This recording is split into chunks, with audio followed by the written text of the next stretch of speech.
I noticed lots and lots of water. Now,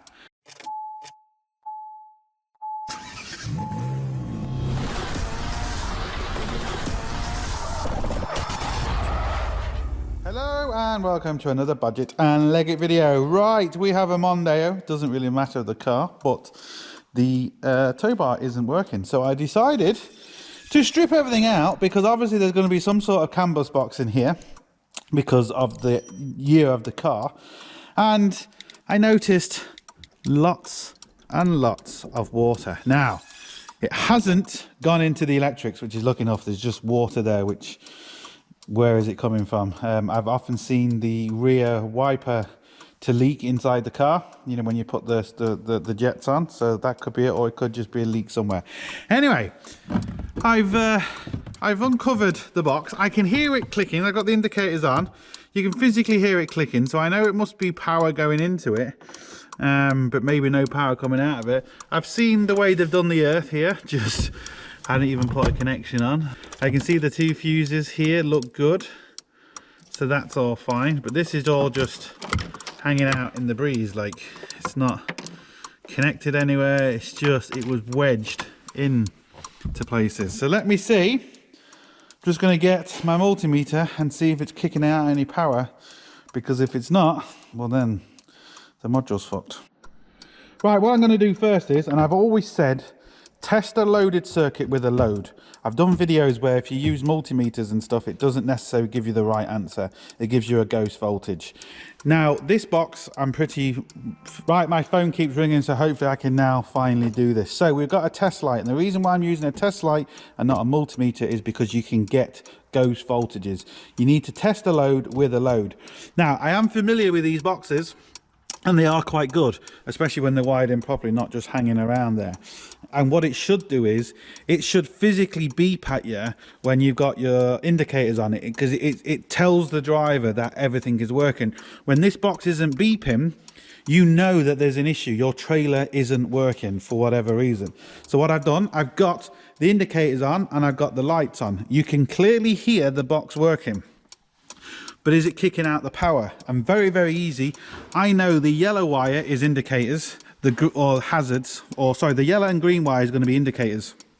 I'm just used to wiring up tow bars. So I'm going to put this on. I've got it to earth. When I put this on, this, if the box is kicking out power, this should light up and it also should beep at me. So let's see. And there we go. So that's beeping at me. So that's now, because it's lighting up this bulb, that's the load. So the car is telling you it's working. This should be the other one. All right. And then one of these should be the lights, which should be this one, because there's two going into that one, so the left and the right light. Right, so that is working. That box is kicking out power. So we've got an issue from the box down to the plug. It's going to kind of work. So I'll put my test light here. Just test them all. Ah, look at that. So we have power coming to there. And there's the lights, look. Right, so what is going on then if we have power going to there? I know exactly what's happened. Right, I didn't explain that very well, but basically what had happened is the middle of the plug was completely broke. So as you push the plug in, where the electrics would just fall into the back, so it would never connect properly. And the little nipple in the middle that's supposed to line up the plug so it only goes one way, that was completely gone. And you can see it moving in the actual video. So that was the issue. It was technically working, but the socket was moving. Right, what I'm going to do is I'm just going to cut this off. I'm going to cut these 3 bolts off because I really can't be arsed with undoing them. They're full of crap. They've got crap in there. They're gone rusty. Look, it's just quicker and easier just to cut them. Get an angle grinder, zip them off, and then jobs are good. Got it cut off. No damage done to that. And just as well we are doing it, because as you can see, just look how crusty and corroded it is in there. It was all broken anyway, but the crustiness and the corrodedness wasn't going to last much longer anyway, even though it was still working. Here is our new unit. I'm not going to use the metal piece, I'm just going to use the new plug and the wire, and feed it up through to where it was already fed up through, and then goes through. Hold on, can you see? Let's see if you can see. Look, that's where it goes. So I'm just going to copy exactly the same place where it was at, but with a new plug and wire. But what I've also done, which I don't really see many people do, or certainly not talk about, is I put some electrical grease in there. That will hopefully, to a degree, stop it from rusting. It's still going to maybe rust over time, unless you literally keep packing it, because obviously this is right underneath the car. This is also like a farm car, so this will be used to go to market and do, you know, a lot of stuff around the farm. So it's going to get a lot dirtier and crustier underneath than what, say, a normal car would be. So kind of bear that in mind too.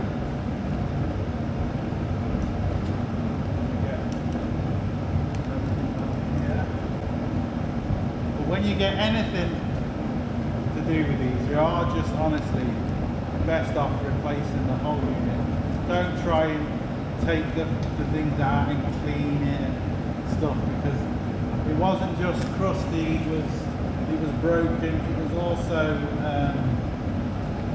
the little part in the middle was gone, where, you know, it stops you getting the put on wrong. So if you want it to be reliable,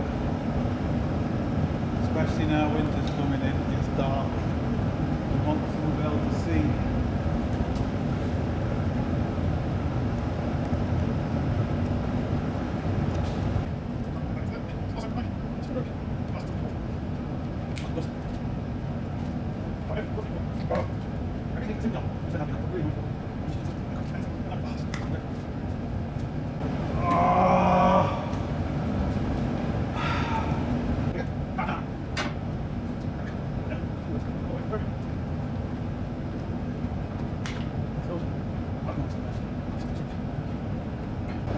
Right, let me just get that, you're not going to see what I'm doing, up into the car, then I'll turn the camera back.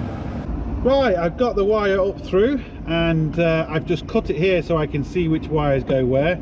It's just a lot easier and quicker to do it that way. And a lot of people moan, especially when I've used them in other videos. My phone keeps ringing. Anyway, people say Scotch locks are really bad, they're terrible, you should never use them. And like everything, they have their place. This whole install is not very good, granted, but there is nothing wrong with these Scotch locks. Look, they're not corroded, they're not nothing. When you put them on the inside, I've never really had an issue with them. You put them on the outside, yes, fair enough, but look, they have their place, and it proves this install was terrible, but the Scotch locks are still fine. So Scotch locks have their place. So I'm just gonna now personally, what I would be doing if I was doing this install, I would have a riv nut there. I would put the box up nice and properly and everything, but look, it's an absolute mess. So he just wants his lights working. I'm going to make it better. I'm going to tie it to there. I'm going to do a few things, but again, I can only do so much. But let me just get this wire cut to size, strip back, and then get it all working again. The only thing you have to be careful with these type of boxes, if you put the wire, if you cut it too short and you put it in too far, it will just crush on the plastic, and it won't actually touch the copper, so it won't actually work. You know, it's not making a connection. I just want to quickly see now, just for shits and giggles, is this going to work before I make this look a lot nicer and before I completely finish.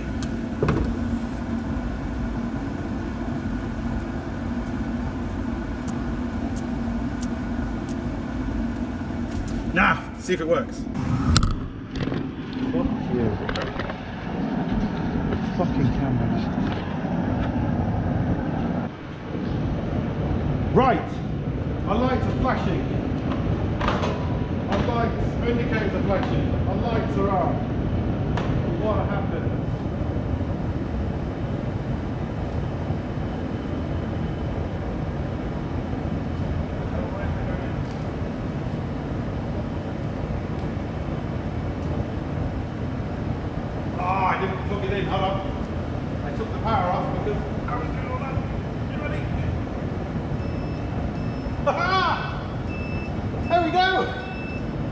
Oh, my lights aren't on.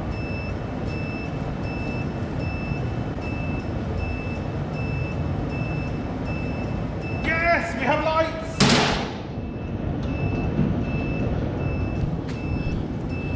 Awesome.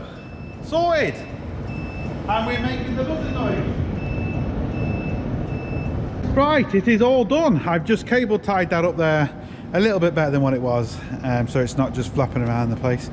But there we go, it's all done. It's good to go. He's got a tow bar, electrics back. So as always, hope it helps. Please like, share, comment and subscribe. Don't forget, links up here, links down below, but most important, don't forget, get your hands dirty. See you for the next one. Sorted.